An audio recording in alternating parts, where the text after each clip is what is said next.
ರಾಮವರು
ಹೆಸರು ಹಿಂಗಿರಕ್ಕಿಲ್ಲ.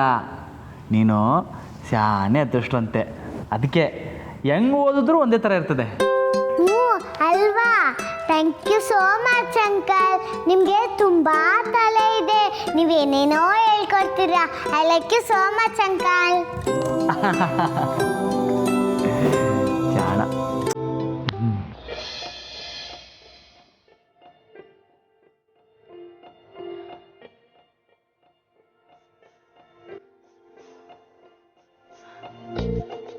ಎಷ್ಟೊತ್ತಾಯ್ತು?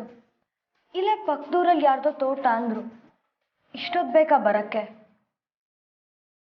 ನಾನಾದರೂ ಯಾರ್ದು ತೋಟ, ಫೋನ್ ನಂಬರ್ ಏನಾದರೂ ಈಸ್ಕೋಬೇಕಾಗಿತ್ತು. ಖುಷಿಲ್ ಮರ್ತೇ ಹೋದೆ. ಈಗ ಪ್ರತಿ ಕ್ಷಣನೂ ಇನ್ನೂ ಬಂದಿಲ್ವಲ್ಲ ಅಂತ ಕೊರಗ್ತಾ ಇದ್ದೀನಿ.